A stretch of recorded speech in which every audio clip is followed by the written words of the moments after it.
Muy buenas tardes, hermanos. Bueno, con el gusto de siempre de poder hacer estas transmisiones, hoy estoy de gala y en grande porque está un verdadero apologista y reconocido por la iglesia y estudiado y preparado.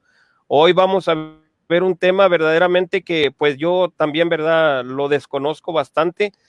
Lo he escuchado, ¿verdad? Pero pues ya ven que no es lo mismo a un apologista verdadero a una persona que no entienden bien de los temas importantes como es lo que es el canon bíblico. Bueno, pues mi nombre es Gabriel Álvarez, soy de aquí de México, de aquí de Tamaulipas, y mi servicio lo presto en la iglesia de María Reina de la Paz. Adelante, hermano Guido.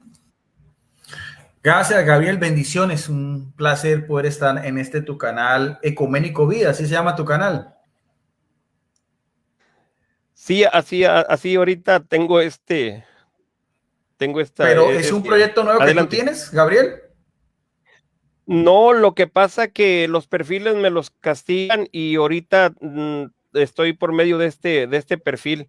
O sea que lo que pasa que seguido me quitan los perfiles y pues siempre tengo que abrir uno más y pues con este nombre fue con el único que pude registrar este perfil. Adelante, Guido.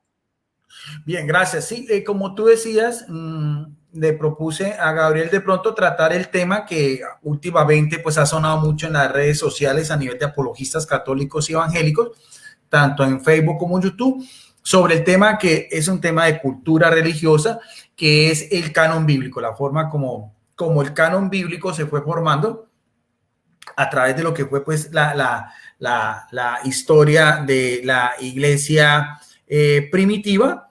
Entonces, vamos a mirar entonces ese tema dialogado, primero con un video que tengo de un canal evangélico, Sociedad Bíblica, un erudito que da un resumen importante sobre lo que fue pues la forma como se fue formando ese canon en la iglesia primitiva. Pero hay un detallecito, él que él deja pasar por alto, que después lo vamos a mirar. Entonces, quiero que primero pongámosle mucho cuidado a lo que nos va a decir es sobre un seminario de ciencias bíblicas de la Sociedad Bíblica. Pongámosle mucho cuidado porque son unos cuantos minutos, pero da una importante información sobre ese aspecto de la Biblia en la iglesia primitiva. Entonces, si quieres que ponen en pantalla el video, por favor, Gabriel. Vamos entonces a proyectarlo y pongamos entonces atención lo que nos va a decir. Que en el siglo I, en el siglo II, empiezan a recopilarse estos escritos, se empiezan a archivar, luego pasan a estar hechos en códices que se preservan mucho mejor, no en rollos sueltos, sino en códices ya encuadernados para entendernos en términos actuales, y los sucesores, cronológicamente, no en otro sentido, los que continúan el testimonio del cristianismo en el siglo I y en el siglo II, citan con naturalidad estos textos que ellos conocen, porque los conocen las iglesias. Y así, personas como Papías, como Ireneo de León, como otros, Policarpo de Esmirna, Clemente de Roma, Ignacio de Antioquía, en sus escritos mencionan e incluso hablan de quiénes son los autores de unas cartas, de unos evangelios, de los otros. Es decir, que no es en el vacío que aparecen estos textos, sino que tenemos referencias a la existencia de los evangelios, de las cartas. ¿Quién fue el escritor de un evangelio? ¿Quién fue el escritor de otro? Ahí tenéis esa cita de Papías. Marcos fue el intérprete de Pedro y escribió con exactitud todo lo que recordaba de las cosas que el Señor dijo e hizo, aunque no en orden. Mateo compuso su discurso en hebreo y después se tradujo al griego. Es decir, tenemos alusiones a cómo se fue recibiendo e identificando los escritos del Nuevo Testamento. Incluso en los escritos de los padres apostólicos, es decir, los que conocieron a los apóstoles y posteriormente los llamados padres de la Iglesia, hay tal cantidad de citas que algunos estudiosos dicen que se podría recomponer prácticamente todo el Nuevo Testamento solo a partir de las citas que hay en la patrística. Y lo que hacen las iglesias es recopilar los escritos y empiezan a circular desde muy pronto, finales del siglo I, inicios del siglo II, ya se identifican dos partes fundamentales: los evangelios y la colección de las cartas de Pablo, lo cual es clave para que luego, si un escrito, si nosotros sabemos que estos son los evangelios recibidos por las iglesias y que estas son las cartas de Pablo también recibidas por las iglesias, si llega un escrito que no se sabe muy bien de quién es y que contradice algo de estos escritos que sí sabemos de quiénes son, ahí tenemos una vara de medir para aceptar o no aceptar la autenticidad de ese nuevo escrito por Tomás o por Judas, ¿vale? Y ahí también el aceptar o rechazar determinados evangelios. Taciano en el año 170 ya escribe incluso una armonía de los 4 evangelios, evidencia de que eran sobradamente conocidos. De manera que los creyentes van creando esas copias y hacen frente también a los primeros desafíos, porque desgraciadamente en la historia del cristianismo también empieza a haber desviaciones. Quienes cuestionan el mensaje digamos, recibido por la Iglesia y crean sus propias líneas. Eso no es nada nuevo. Claro, cada uno empieza a justificarlo con sus escritos. Y aunque ya existían esas listas, el desafío de Marción y su propio canon hace que los cristianos tengan que definir claramente cuáles son las listas de los textos bíblicos. Así que ya contemporáneo a esas épocas, pues encontramos una lista, las primeras listas como el fragmento de Muratori, donde nos habla de la lista de textos del Nuevo Testamento. Tertuliano, Orígenes, llegamos hasta Atanasio, de tal manera que durante esos siglos lo que hace la Iglesia es tomar conciencia de cuáles son los libros. De manera que en esos acuerdos, me parece importante esta cita, no crearon, autorizaron o determinaron el canon. Simplemente fueron parte del proceso de reconocer algo que ya estaba ahí, un canon que ya estaba ahí. La configuración de nuestro canon del Nuevo Testamento no fue determinada por un voto o un concilio, eso es un hecho histórico, sino por un amplio y antiguo consenso que tenemos reflejado en las fuentes de la patrística. Bien, podemos volver a compartir otra vez pantalla, Gaby. Si nosotros notamos me parece interesante, ya podemos suprimir ya esa parte. Vimos bien lo que nos dice este erudito, hace un compendio de lo que es la forma como el canon bíblico se fue formando, porque no hay, por así decirlo, ninguno de los 27 libros del Nuevo Testamento donde nos indique que sean 4 evangelios, Hechos de los Apóstoles, 13 cartas de Pablo, incluyendo a los hebreos, que se le atribuye a él, 3 cartas de Juan, 2 de Pedro, Santiago, Judas y el libro del Apocalipsis o Revelación. Entonces tenemos que irnos a algo extra bíblico que para la Iglesia Católica Romana es lo que conocemos nosotros como la tradición. Pensamos que también el Espíritu Santo ha seguido iluminando a la Iglesia, de acuerdo a lo que Jesucristo mismo dice, que las puertas del infierno no prevalecerán, en Mateo 16, 18, en Mateo también 28, 20, donde dice: yo estaré con ustedes todos los días hasta el fin del mundo. Ahora vemos también cómo desde los mismos inicios, ya desde finales del siglo I en adelante, a los que él alude, que son los padres apostólicos, que fueron los primeros discípulos inmediatos de los apóstoles, ya citan el Nuevo Testamento y también, aunque no haga referencia, también el Antiguo Testamento. Y es muy curioso porque muchos de estos padres apostólicos, como es, ahora lo vamos a ver, el mismo Clemente Romano, el mismo Ignacio de Antioquía, la carta de Bernabé, el diálogo de Justino Mártir con Trifón, también citan los libros deuterocanónicos, o sea, los libros del Antiguo Testamento, los 7 libros del Antiguo Testamento, escritos en griego, que para la Iglesia Católica también son de inspiración divina, y que las Biblias protestantes aceptan solamente lo que llama el canon palestinense, o sea, 39 libros. Para la Iglesia Católica es el canon que viene la Septuaginta de los 70, que son 5 libros del Pentateuco que se le atribuye a Moisés, 18 libros históricos, 16 libros proféticos, incluyendo los 4 profetas mayores, Isaías, Jeremías, Ezequiel y Daniel, 7 libros sapienciales o poéticos.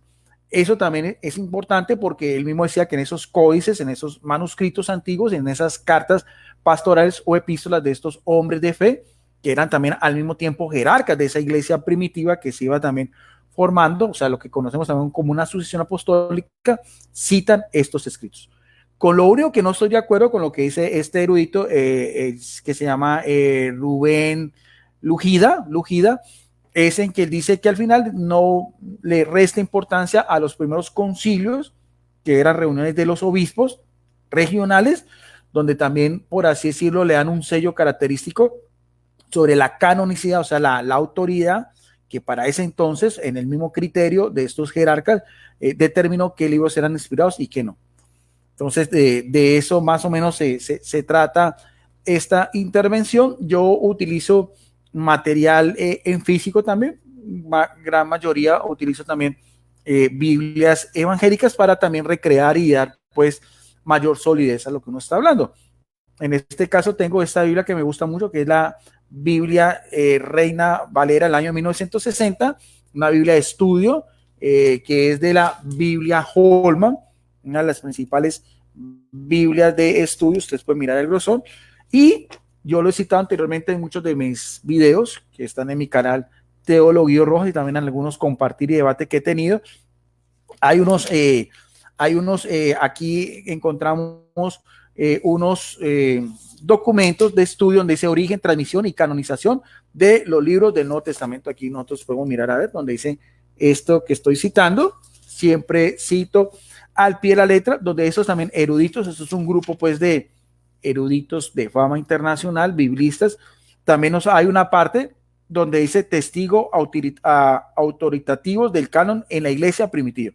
Es más o menos lo que nuestro amigo, este erudito protestante, el señor Rubén Lugide, que acabamos de mirar, también hacía alusión, coincide más o menos también ese proceso histórico, porque no se puede negar esa historicidad. No se puede negar también la forma como estos personajes, como decíamos anteriormente, tanto en Oriente como en Occidente, también con su misma autoridad, con su mismo criterio, fueron haciendo un delineamiento de qué libros eran canónicos, o sea, del canon, lista, canon, y qué libros eran apócrifos, término que viene en griego, que quiere decir de procedencia dudosa o oscura. Hay que también diferenciar que para la Iglesia Católica, estos libros que ellos no aceptan en griego, nosotros conocemos como deuterocanónicos, o sea, del segundo canon. Mientras que para las iglesias cristianas evangélicas lo llaman simplemente como apócrifo, no hacen una diferencia entre lo uno y lo otro, aunque también el señor Rubén hacía alusión de algunos evangelios que eran sobre todo de comunidades gnósticas, que también estuvieron casi a la par de los mismos evangelios canónicos, que surgieron también ya desde el principio del siglo II, y que son, por ejemplo, muy conocidos del siglo II, siglo III, que son, por ejemplo, el Evangelio de Judas también, que salió recientemente unos años atrás, el Evangelio de Tomás, el Evangelio de María Magdalena o el Protoevangelio de Santiago y muchos otros. Casi hay algunos eruditos dicen que son más de 50 de esos falsos evangelios que la misma iglesia cristiana primitiva fue depurando. Dijeron, no, estos no son inspirados, estos son de procedencia dudosa, son con doctrinas completamente gnósticas, ajenas a lo que era la sana enseñanza. Por eso dice aquí también, para compartir lo que encontramos en esta Biblia de estudio Holman, donde este artículo dice, aunque pasaron varios siglos hasta que hubo un acuerdo entre la mayoría de las iglesias, o sea, siempre hubo unas iglesias cristianas, con respecto a la colección definitiva de los libros que forman el canon. Aquí va a ser mucha énfasis sobre todo en el Nuevo Testamento, pero también vamos a mirar al final que también hay una alusión de que el señor Rubén Lugida quiere dejar pasar por alto que son esos primeros concilios. Entonces vamos a mirar a ver un video con una Biblia evangélica para darle claridad y darle una perspectiva más amplia a manera de una cultura religiosa. Sigue diciendo esta Biblia de estudio Holman, dice, muchos de los libros fueron ampliamente reconocidos como escritura desde muy temprano. Por ejemplo, en el año 96 después de Cristo, estamos hablando en la época en que se estaba formando lo que se llama el corpus joánico, hacia el año 96, hacia finales del siglo I, inclusive sobrepasa a veces para algunos eruditos el siglo II hasta el siglo II. que es el compendio juánico, que es el Evangelio de Juan, sus 3 epístolas, y también lo que es el libro del Apocalipsis, que se le atribuye al apóstol y discípulo Juan. Para esa misma época, aquí dice, por ejemplo, en el año 96, viene un personaje que es de gran connotación, que es Clemente de Roma. Clemente de Roma fue el tercer obispo en Roma, sucesor del apóstol Pedro. Nosotros los católicos romanos creemos que hay una sucesión apostólica, hay toda una lista, 267 obispos, episcopos en la sede en Roma, donde fueron martirizados el apóstol Pedro, el apóstol Pablo, cuyos sepulcros se encuentran en 2 basílicas católicas, la una en San Pedro en el Vaticano, que es la sede del Papa Francisco, ese sucesor legítimo del príncipe de los apóstoles, y también a lo que era afuera de la ciudad murallada, lo que llama extramuros, San Pablo extramuros, donde también fue decapitado el apóstol Pablo por ser ciudadano romano. Fue decapitado de acuerdo a las leyes en tiempos del emperador Nerón, después del incendio de Roma hacia el año 64 y 67, y el apóstol Pedro fue crucificado boca abajo en la colina Vaticana, muy cerca del Coliseo romano, donde también se encuentra el obelisco de Calígula. Esos son datos históricos, datos arqueológicos que también hasta los mismos historiadores protestantes lo reconocen. También se hace alusión también a lo que es la misma arqueología antigua y lo que son los escritos de estos personajes que estamos hablando, estos escritores antiguos. Por eso es que Clemente Romano tiene esa connotación, sobre todo también porque él, aquí mismo lo dice, él cita el Sermón del Monte, que aparece en Mateo 5 y 7, en su carta que escribió hacia esa época a la comunidad de fieles en Corinto, en Asia Menor. O sea, ya pasando pues las fronteras de un continente a otro, en Corinto, que hace parte de lo que era el Asia Menor, de esas primeras comunidades cristianas, que también hasta el mismo apóstol Pablo escribe 2 de sus cartas, ¿no? Corinto es parte de una región de Turquía. Entonces, mientras que aquí, desde la misma Roma, pasando pues el mar Adriático, escribe esa carta con esa misma autoridad que tenía pues en aquel entonces, y eso pues demuestra cómo también ya desde los inicios pues de la misma era cristiana, ya los obispos de Roma empezaron a tener gran importancia, gran trascendencia, y sus escritos o sus epístolas y el mar Adriático, aquí está, este es un mapa que también aparece acá, que ustedes puedan mirar a ver, donde está Italia, Roma, hasta pues está atravesando pues hasta el otro continente, donde está pues Turquía, y donde estaban pues la comunidad de Corintio, que era una próspera pues metrópoli que hacía parte del vasto imperio romano. Entonces, y él hace alusión al Sermón del Monte, como dice acá en el capítulo 5 y capítulo 7, que lo consideraba como escritura, como miembro de una iglesia fundada por un apóstol. Y esto estamos hablando de literatura evangélica. Hay que hacer claridad de que yo no soy más que un apologista, yo soy un teólogo. Yo no tengo tanto un espíritu antievangélico. Los que me conocen saben, aunque yo he hecho debates con algunos apologistas que son tienen una posición muy crítica con la Iglesia Católica, pero a mí lo que más me gusta son hacer estudios de cultura religiosa, y también compartir con muchos hermanos de otras iglesias cristianas. La Iglesia Católica como tal abarca no solamente a los romanos, sino también, y eso está en el Concilio Vaticano II, sino también a los ortodoxos y también las principales iglesias cristianas, y todo el que es cristiano, por así decirlo, pertenece a esa misma catolicidad o ese mismo cuerpo místico de Cristo. En este caso, lo que estoy haciendo alusión es a la parte que nos corresponde a mi persona como un católico romano, o leer uno de nuestros primeros jerarcas, la importancia que tenía en todo esto. Y aquí mismo lo dice, considerado como un miembro de una iglesia fundada por un apóstol. ¿Ve? Clemente probablemente tuviera en aquella época acceso probablemente a todo o casi los 27 libros canónicos. En el año 110, en la iglesia ya en Antioquía ya volvemos otra vez a pasar lo que era Asia Menor. Antioquía también es la primera sede donde los cristianos se les empezó a llamar como ese apelativo. Anteriormente a los seguidores de Jesús, Hechos de los Apóstoles los cataloga como los del camino o los nazarenos o los de la secta.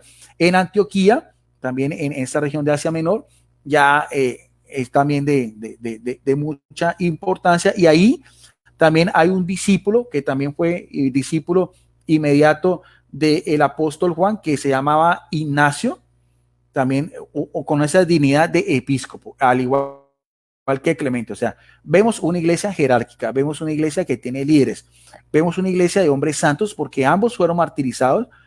Clemente, Romanos, la misma tradición dice que fue martirizado con un ancla y tirado al mar, y mientras que Ignacio de Antioquía también escribió 7 cartas camino al martirio, ya un poco más hacia el año 107, y fue pues devorado por los leones en el circo romano. Entonces, ahí esa importancia de ambos personajes, ¿no? No solamente por su santidad, por su heroísmo, por el martirio, sino también por la dignidad que tenían eclesiásticamente y por el liderazgo.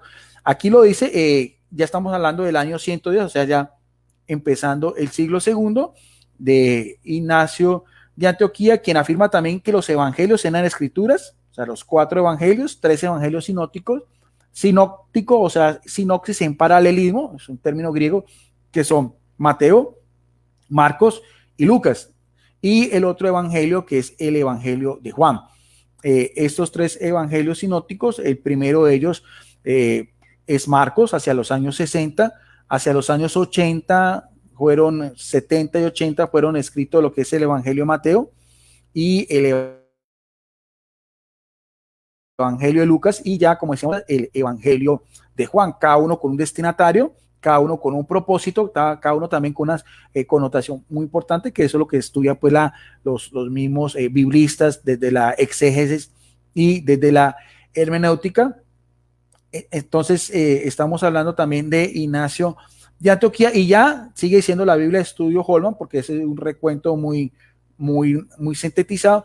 Hacia el año 180, el famoso apologista Irineo de León, otro obispo, esta vez en Francia. O sea, vemos tanto, está representada la iglesia antigua, tanto de Oriente como Occidente. Irineo de León, también uno de los grandes teólogos, que fue discípulo inmediato de Policarpo de Esmirna, quien a su vez conoció en vida a los apóstoles. También Irineo de León defendió el cristianismo apelando a la autoridad de muchos de los escritos del Nuevo Testamento. ¿De cuáles? De esas primeras herejías, como decía aquí el señor Rubén, de los marcionistas, de los valentinianos, de los gnósticos, que también hicieron sus propios cánones, también tenían sus propios evangelios heréticos, que fueron pues condenados enérgicamente y unánimemente por esta otra ala, que es el ala de la iglesia verdadera, la iglesia de Jesucristo, que siempre ha sido su transcurrir en la historia de la humanidad, de los 21 siglos, y que también creemos teológicamente que tiene la asistencia del Espíritu Santo. Por eso es que es importante ver cómo estos mismos eruditos hacen alusión a estos padres apostólicos, a estos padres de la iglesia, y también el papel que ellos tuvieron. No se puede desconocer eso, no se puede hacer el triple salto mortal hasta lo que es la Reforma Protestante en el siglo XVI. Sí, pues tratar de mermar también el impacto que se tuvo la Reforma, y que también es parte del legado de lo que es el cristianismo como tal. O sea, 500 años de la Reforma, de estas iglesias cristianas, que podemos decir que son la iglesia luterana, evangélica, la iglesia calvinista o presbiteriana o reformada también, la iglesia anglicana, episcopaliana, la iglesia bautista, la iglesia metodista. Todas estas iglesias también son históricas. La iglesia católica romana tiene vínculos con ellos. Ellos también reconocen esta historicidad y también reconocen los primeros credos de fe y también los primeros concilios, que es lo que vamos a ver a continuación. Sigamos con Irineo de León, quien defendió el cristianismo apelando a la autoridad de muchos de los escritos del Nuevo Testamento. En total, los eruditos que han examinado las obras de Irineo, que llegaron hasta nosotros, creen que utilizó 22 de los 27 libros, incluidos los 4 evangelios. Poco después de Irineo, un apologista llamado Tertuliano, volvemos a ver Tertuliano de Cartago, o sea, en el norte del África, vemos bien cómo esa iglesia católica universal está representada. Primero con Clemente en Roma, también con Ignacio de Antioquía, en Asia Menor, también con Irineo de León en Francia, y aquí también Tertuliano de Cartago en el norte de África.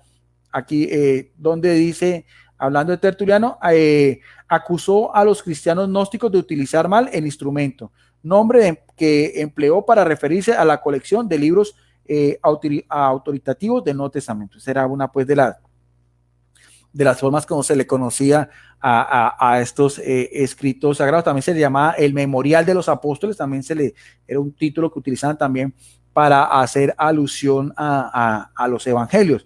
¿Qué refiere así a esta colección? Prueba que en aquella época las principales iglesias habían identificado como canónicos un conjunto bien definido de libros. Hay algunos libros también del Nuevo Testamento que llama el texto, el canon neotestamentario, que fueron también puestos en tela de juicio de deuterocanónico. Aquí sale mención, porque también se discutía, por ejemplo, Santiago, segunda de Pedro, segunda y tercera de Juan, no fueron mencionados por Tertuliano. Y ya sabemos pues que del Antiguo Testamento ya están los dos cánones, el canon palestinense, con la reunión de fariseos en Jania a finales del siglo I, que es el canon por el cual las iglesias cristianas con Martín Lutero adoptaron, mientras que la iglesia cristiana católica, la iglesia ortodoxa, siempre se fueron con lo que era el canon sacado de Alejandría o de la versión de los 70.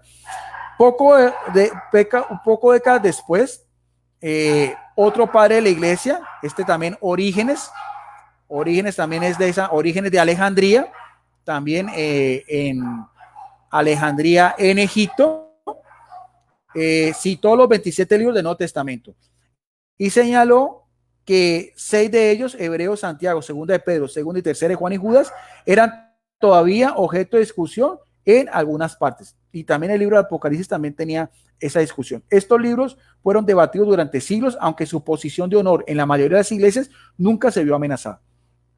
Que es también, mire que más o menos concuerda lo que encontramos acá en la Biblia de Estudio Holman con lo que nos decía este erudito. Entonces volvemos a hablar. Estamos hablando de apologistas y biblistas. Hay que tener en cuenta que Tertuliano y Orígenes para la Iglesia Católica no son considerados como santos, sí son considerados como padres de la Iglesia porque ambos cayeron en herejías, en montanismo tertuliano, inclusive ambos se llegaron a castrar, pero sus escritos, cuando estaban en seno, en plena comunión con la Iglesia, son de alta estima, son considerados como tales. Esos escritos son parte pues de ese patrimonio que llama la patrística.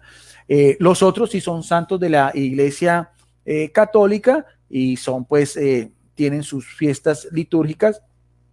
Ya decíamos, o sea, estamos representados aquí con Orígenes en Alejandría en Egipto, Tertuliano de Cartago en el norte de África, Irineo de León en Francia, Clemente Romano en Italia y también Ignacio en Antioquía, que es actualmente en Siria. Ahora, sigamos mirando lo que nos dice acá. Durante este mismo proceso ya pasamos al siglo IV, o sea, empezamos desde el final del siglo I, seguimos lo que fue el siglo II, el siglo III, y ya en el siglo IV, porque la iglesia continúa.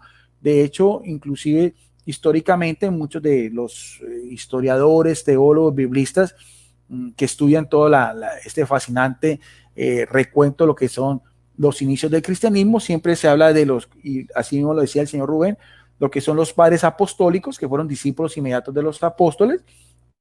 En este caso mencionamos a 2, como fue Clemente Romano, que conoció en vida a Pedro y a Pablo, y también Ignacio de Antioquía.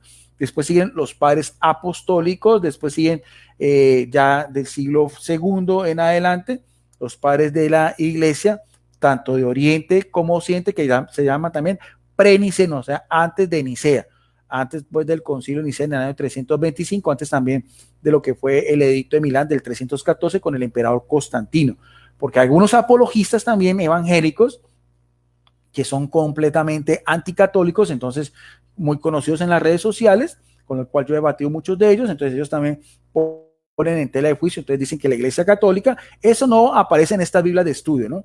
yo tengo una colección de más de 35 Biblias de estudios y nunca se acusa a la Iglesia Católica de ser Babilonia la Grande. Muchos de ellos sí, que tienen pues un celo más radical, en su apología sí dicen pues que la Iglesia Católica es Babilonia la Grande, que la Iglesia se apostató, que la Iglesia se pervirtió. Algunos dicen que a finales del siglo I y otros inclusive pues hasta el siglo IV. Entonces ellos tratan de hacer todas esas marañas, toda esa telaraña para tratar de desviar la atención. Pero estamos viendo acá cómo desde estos dos eruditos estos eruditos, primero el que vimos en video y este que es un grupo de eruditos de la Biblia de estudio Holman, porque este es un grupo muy extenso de muchos eruditos, en este recuento histórico no tienen ese mismo celos, todo lo contrario, son muy veraces y son muy éticos en lo que es pues no negar ni ocultar este pasaje interesante de lo que es el cristianismo.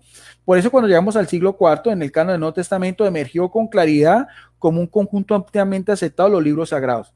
En primer lugar, Eusebio de Cesarea, conocido como el padre de la historia eclesiástica del siglo IV, que fue amigo de Constantino, por ser el primero en escribir una cronología global del cristianismo, menciona los 27 libros comúnmente aceptados por las iglesias como escrituras. Aunque mostró reservas en cuanto al libro del Apocalipsis, ya lo decíamos, el libro de Revelaciones, Apocalipsis en general, especificó el mismo canon que utilizamos hoy en día las iglesias cristianas.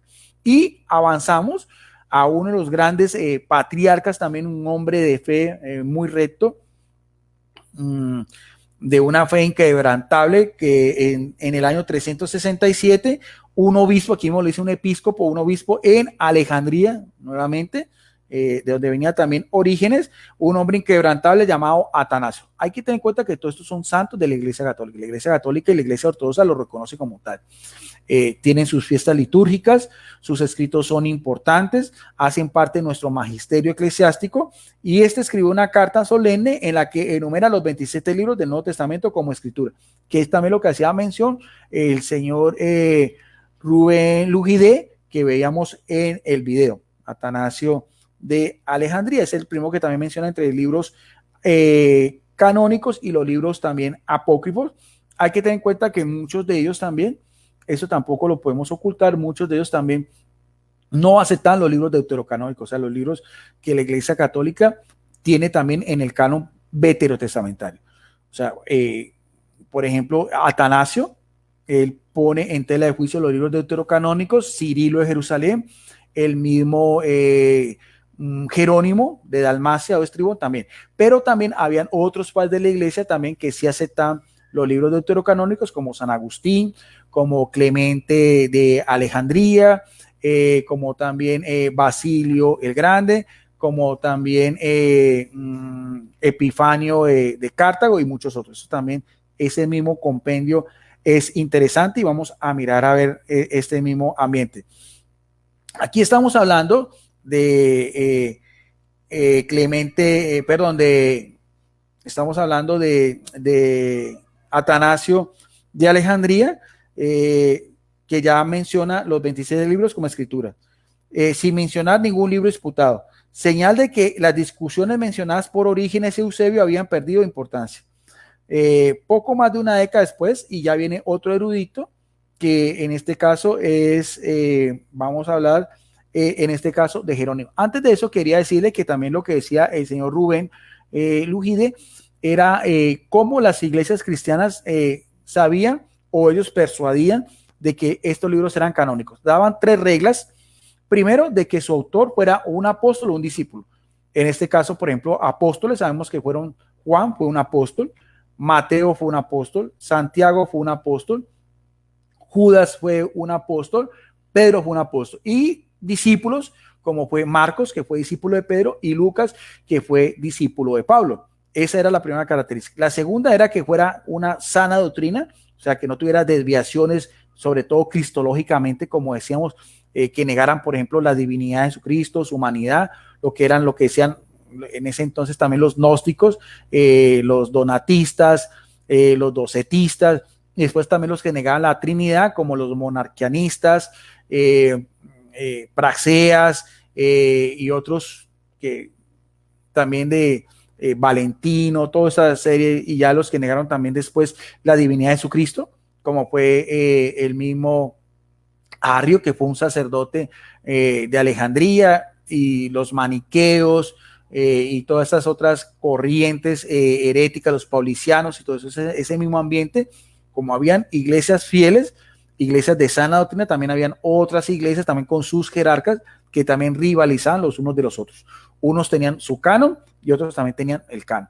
Por ejemplo, cuando está haciendo mención de Valentiniano, ya a principios del siglo II, el canon valentiniano, o sea, él solamente, Marción de Sinope, Valentiniano después también de Roma. Marción solamente menciona, él solamente consideraba como canónicos las cartas de Pablo y también lo que era el Evangelio de Lucas, porque sabemos que tiene una afinidad Lucas con Pablo porque fue su discípulo, el mismo que escribió Hechos de los Apóstoles, pero rechaza los otros libros también. De eso es que está haciendo alusión que vino también el canon moraturiano y todo lo demás que veíamos en la primera parte. O sea, esas 3 reglas de fe, y que también fueran aceptados por todas las iglesias, que es lo que está haciendo acá. O sea, que hubiera una unanimidad de decir, bueno, estos libros sí y estos libros no, aunque algunos eran discutidos, pero también se hacía pues el conducto regular y se descartaban completamente los que eran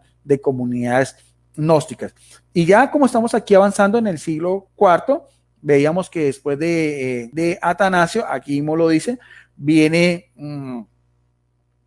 dice también, una década después, o sea, ya finalizando el siglo IV, el prestigioso erudito Jerónimo, que fue un sacerdote, un presbítero en Dalmacia, en Europa, Jerónimo Estribor, al cual el Papa Dámaso I le dijo que tradujera la Biblia al latín. Aquí está haciendo alusión, un gran hombre versado que conocía pues el hebreo, el arameo, el griego, que vivió en la cueva en Belén, en la misma gruta donde nació Jesucristo y donde hizo ese trabajo que fue una labor muy ardua que le costó más de 20 años, la famosa Vulgata Latina.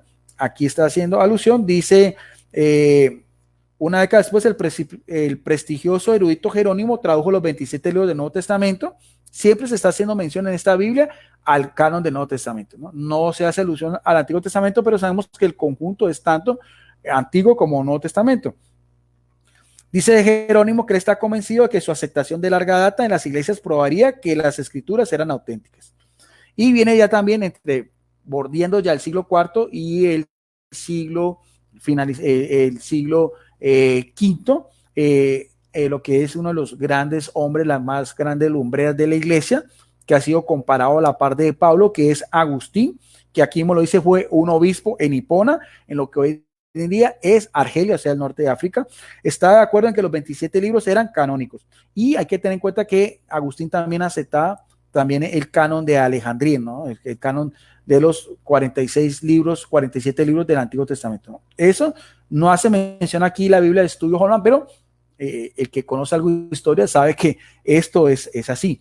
En cuanto a los disputados, afirmaba que debían aceptarse porque la mayoría de las iglesias, especialmente aquellos con gran autoridad, debido a sus orígenes y apostólicos, los habían aceptado hacía mucho. Y no solamente los libros deuterocanónicos del Nuevo Testamento, ¿no? Como decíamos, la carta de Santiago, la carta de Judas, unas cartas de Juan, unas cartas de Pedro, y también el libro de los Hebreos y Apocalipsis, no, sino también los mismos libros deuterocanónicos también que veíamos del Antiguo Testamento, que son los 7 libros que decíamos que son Primera y Segunda de Macabeos, el libro de Sabiduría, el libro de Judí, el libro de Barú, el libro del Eclesiástico y el libro de Tobías.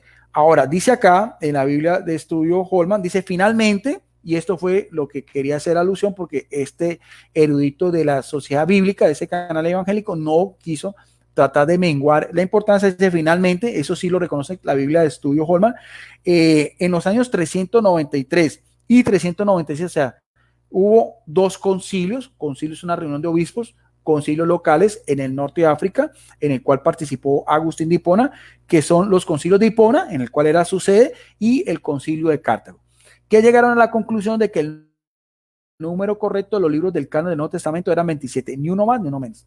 Aunque aquí también volvemos a mirar a ver, la propia Biblia de Estudio Holman también castra un poco la historia, porque no se atreven a decir, porque pues no es parte de su doctrina, que en estos 2 concilios yo hice alusión también, en mi canal en YouTube está, ahí está, yo leí también la declaración, tanto el concilio de Hipona como el concilio de Cartago, donde también se mencionan como auténticos para esa misma época los 46 libros del Antiguo Testamento. Entonces, ese, por así decirlo, era un resumen que quería presentar en esta noche, aprovechando pues la invitación de Gabriel aquí en su canal. No sé, Gabriel, ese era más o menos a grosso modo un bosquejo que quería hacer pues de este tema tan interesante del canon bíblico. Adelante. No sé si quieras hacer Pues alguna sí, pregunta. sí, claro que sí. Tengo preguntas, ¿verdad? Ya que, pues como sabes, ¿verdad? Que a mí también me gustan las transmisiones y comparto mucho con otros hermanos, principalmente con los no católicos, porque estos garroteros casi no me quieren. Pero, mira, la pregunta sería esta, ¿verdad? Dentro de este tema, ¿verdad? Bueno, a mí yo también, ¿verdad? Recibí un estudio acerca de esto, ¿verdad? Porque dentro de la iglesia también tengo como ministro, es extraordinario dentro de la iglesia. Entonces, nos daban estas materias, ¿verdad? Y así como ahorita lo acabas de dar tú, así nos los explicaban, pero para mí, ¿verdad? No se me quedaban muchas cosas, pero ya ahora al mirar, ¿verdad? Los diferentes debates, los diferentes preguntas de los hermanos, tengo ciertas preguntas, ¿verdad? El traducir la iglesia es un grave problema que con Lutero se presentó.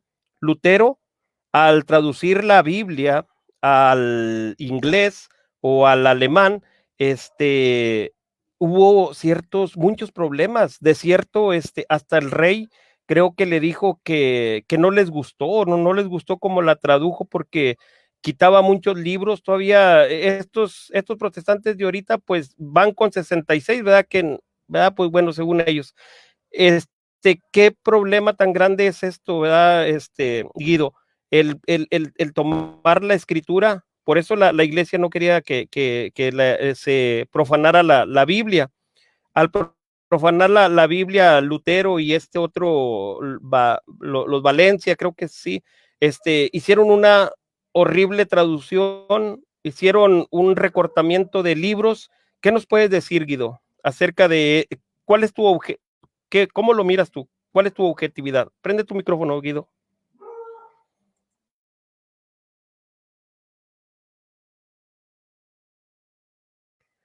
Prende el micrófono, Guido. ¿Tienes apagado el micrófono? Sí, bueno, lo que tú dices es verdad. Bueno, eso ya es un contexto histórico, por ejemplo, que se dio, bueno, antes de eso se hablan de los valdenses, que también fue una comunidad en Italia, pero por así decirlo, el que más hace énfasis sobre lo que el canon palestinense, claro, evidentemente es Martín Lutero. Con él pues se da pues también la misma ruptura de la iglesia. Ahora, lo que tú dices es verdad. Ahora, todas las Biblias también han tenido también sus mismas revisiones. Los traductores también pues tratan de poner pues su criterio en cuanto pues las traducciones. Por ejemplo, a Martín Lutero, que es conocido como el padre de la Reforma, quien hizo su propia traducción de la Biblia al alemán entre los años de 1521 y 1534. También tradujo los libros deuterocanónicos del Antiguo Testamento, pero los puso al final, o sea, esos libros que ya dijimos anteriormente, declarándolos expresamente como apócrifos y como libros que no deben considerarse en el mismo plano de las Sagradas Escrituras. Ya lo veíamos, el canon, como decíamos, el canon palestinense del Antiguo Testamento. Pero no obstante, son útiles y buenos para leer. Él hace una distinción entre los libros privilegiados en cuanto refleja el testimonio apostólico central sobre Cristo, como son, él hacía mucha énfasis en teología sobre la carta a los romanos y la carta a los gálatas. También él clasifica los libros ordinarios, que en cierto modo ya eran testimonio de un catolicismo primitivo, que también hacía alusión, como decíamos acá en la Biblia de estudio Holman, y libros de rango secundario que no llevan adecuadamente, que no llevan adecuadamente a Cristo. Él también los ponía en un tercer nivel, como era la carta a los hebreos, la carta de Judas, la carta de Santiago, que él mismo le llamó el Evangelio de paja, Segunda de Pedro y el Apocalipsis. Lutero pregonaba a los cuatro vientos también, eso es parte de la doctrina luterana, la libertad de entender a su antojo la doctrina de las Sagradas Escrituras. A él se le atribuye una frase muy importante donde dice: todos, desde un niño hasta un anciano, tienen derecho de verla a su manera. Pero por otro lado también sabemos que el carácter de Martín Lutero era muy explosivo, también estallaba en cólera cuando alguna persona osaba contradecir en algunas de sus interpretaciones personales. ¿Ve?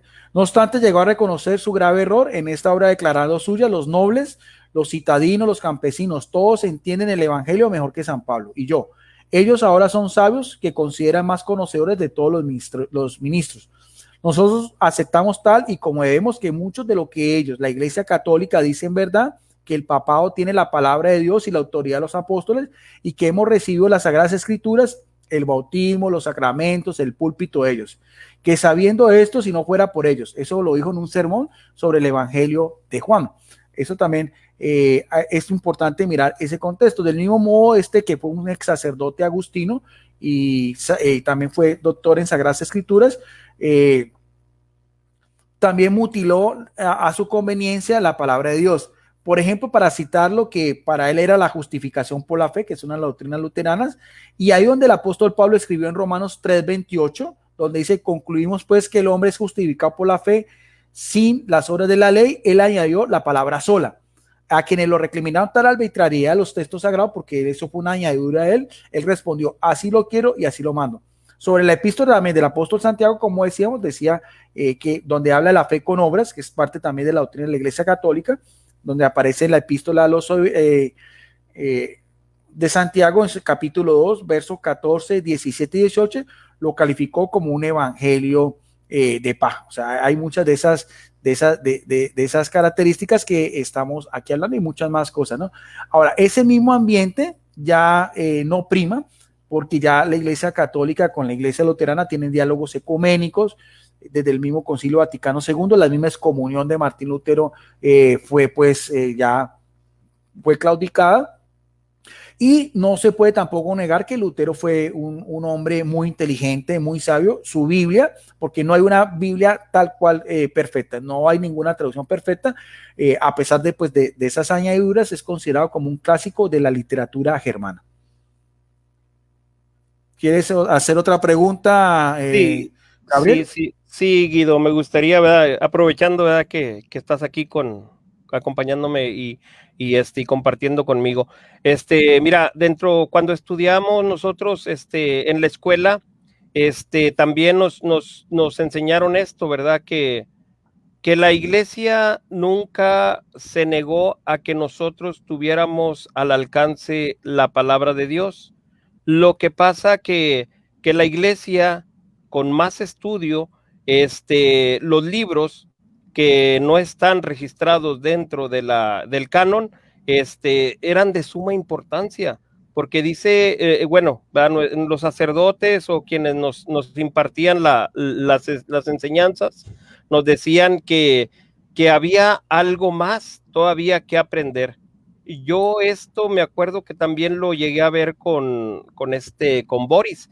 Y sí, en realidad estudiábamos los libros de los que el Evangelio de Pedro, de Melquisedec, y esos libros, y verdaderamente mirábamos que era muy interesante el Evangelio de Pedro, y entonces, pues sí, descubríamos, ¿verdad? Yo y Boris, que fue con quien más profundicé, veíamos que había cosas que Jesús les reveló a los apóstoles que nosotros ahorita no nos alcanzaríamos a comprender, y que eso era lo que a mí me enseñaron en la escuela, cuando yo estudié con los sacerdotes en el seminario, que nos enseñaron, verdaderamente nos dijeron, no, el Evangelio de Judas, el libro de Judas, es algo sumamente importante que debemos de saber. La Iglesia no te niega que los estudies, ella te los tiene a la mano,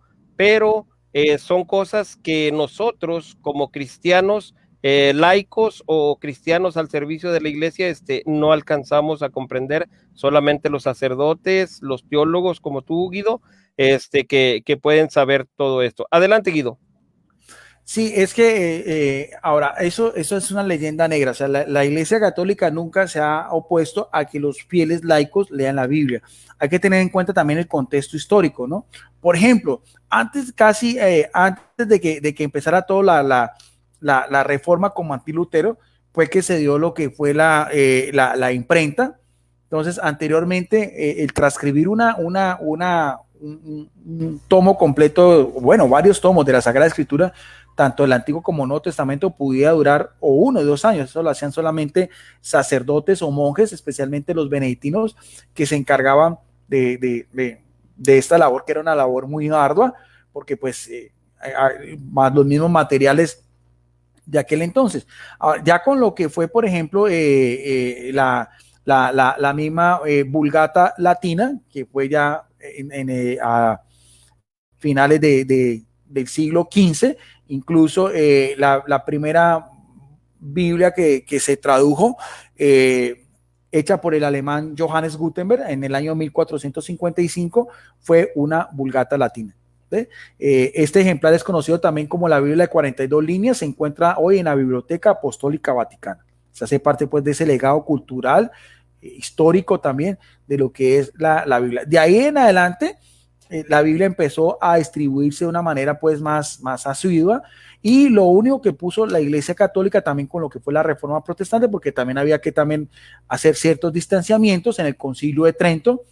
Por ejemplo, en la sección cuarta del Concilio de Trento, que es conocido como la Contrarreforma, que se dio en el año de 1546, hay 2 decretos donde la Iglesia primero aprueba los 46 libros del Antiguo Testamento y los 27 del Nuevo Testamento. Son de una manera canónica, o sea, de una manera ya dogmática. Además, también pone también por regla que ya los nuevos sacerdotes en los seminarios, y al igual que toda la formación de los clérigos, tiene que tener una profundidad más bíblica, y también que el pueblo de Dios se nutra también de la palabra de Dios.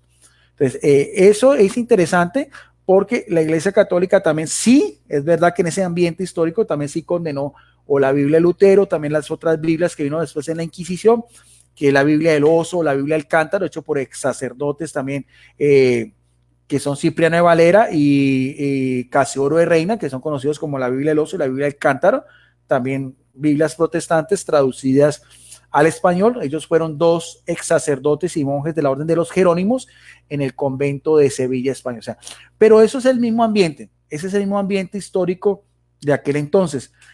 Por eso en el año 1559 el Papa Pablo IV, en su índice, porque había un índice de libros prohibidos, proscribió la impresión o posesión de Biblias vernáculas, o sea, en lenguas del común, sin la autorización del Santo Oficio. Ese era, por así decirlo, el ordo o el reglamento que daba fe de que una Biblia sí era católica y sí tenía el imprimato, el nilostado, o sea, las propias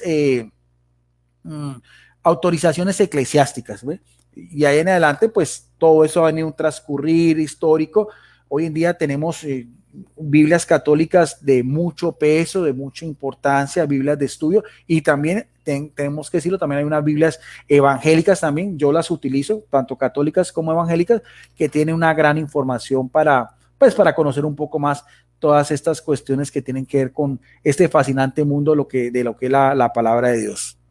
Sigue, Gaby. Sí, mira, tengo esta última, ¿verdad? Que dentro de los estudios, ¿verdad? Que me impartieron, era una enseñanza que me dieron, Guido, y me gustaría que tú me explicaras. Dentro de las explicaciones que me decían a mí, era que la Iglesia Ortodoxa tenía más libros, más libros que el canon católico, que el canon romano, o sea, el canon del oriental o el occidente o de Grecia, tenían más libros y tenían más enseñanza, y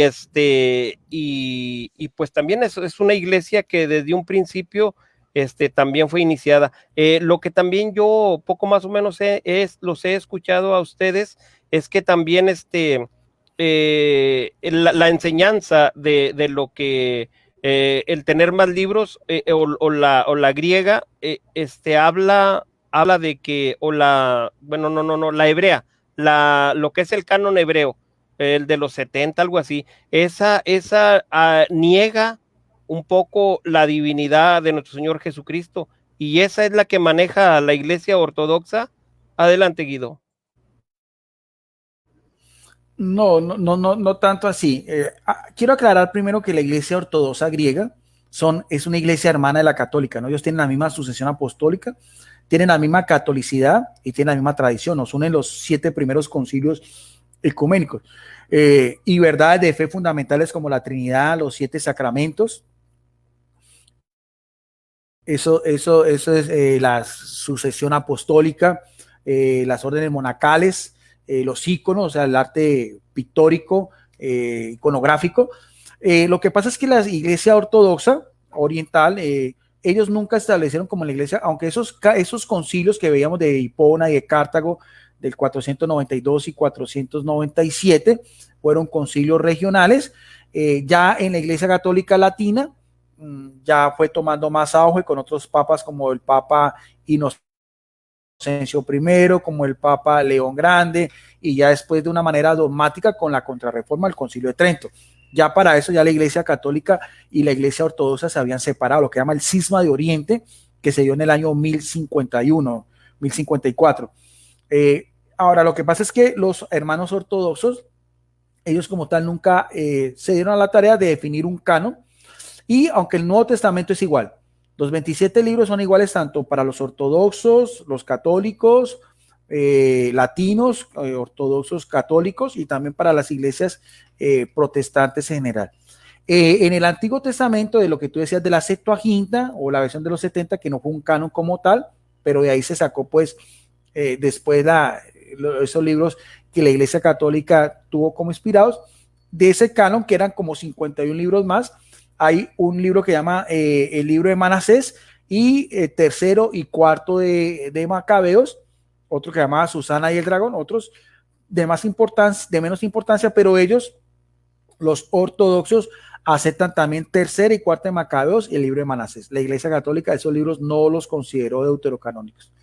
En la iglesia etíope, que también es una iglesia antigua, también de los primeros siglos del cristianismo, la iglesia etíope, o copta, también ellos aceptan también otro libro apócrifo del Antiguo Testamento, que es el libro de Enoch, que es citado en la carta de Judas. Pero nosotros, eso es como dato histórico, pues, y como cultura religiosa. Yo solamente pues respondo en lo que tiene que ver con la Iglesia Católica Romana, a la cual yo pertenezco. Lo otro es muy respetable, y también que los hermanos ortodoxos, los hermanos cristianos evangélicos acepten solamente el canon palestinense. Esas discusiones ya, eso pasó a la historia.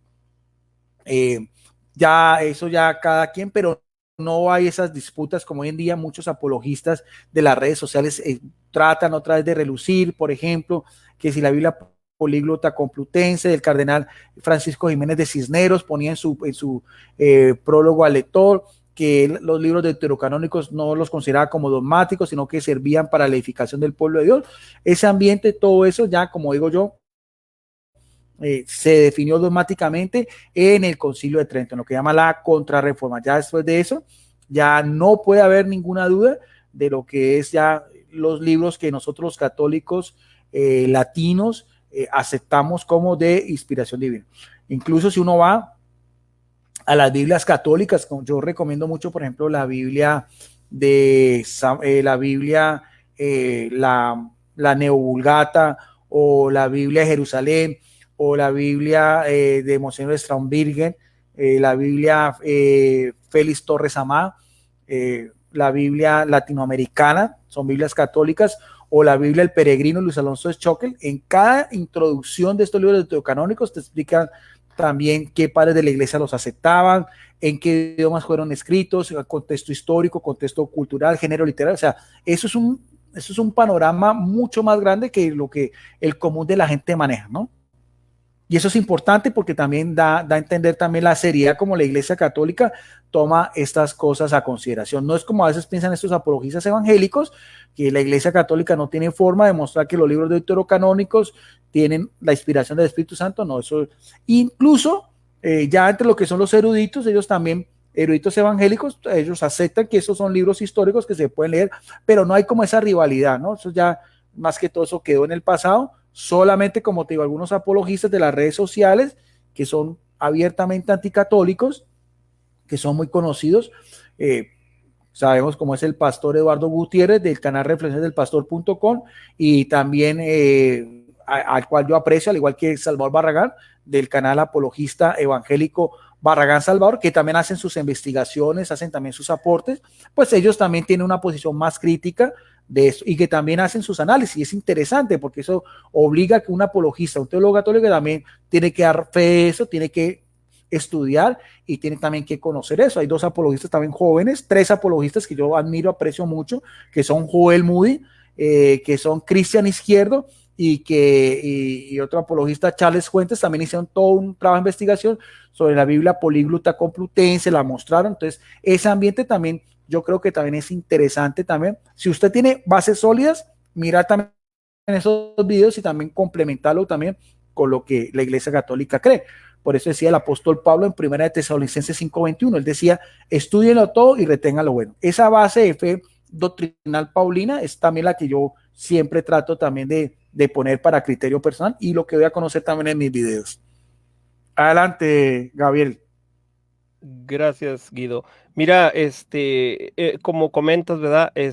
Para mí, ojalá que la gente haga conciencia, ¿verdad? De que es muy difícil, si para interpretar la palabra de Dios ya al español, para ellos es difícil el interpretarla, y me imagino yo que si ellos hicieran un cano y fueran a traducir la palabra de Dios desde un principio, se me hace que Veloz, Salvador, Johnny y el pastor Gutiérrez harían peor trabajo que el que hizo Lutero y el que hizo los otros, Reina Valera.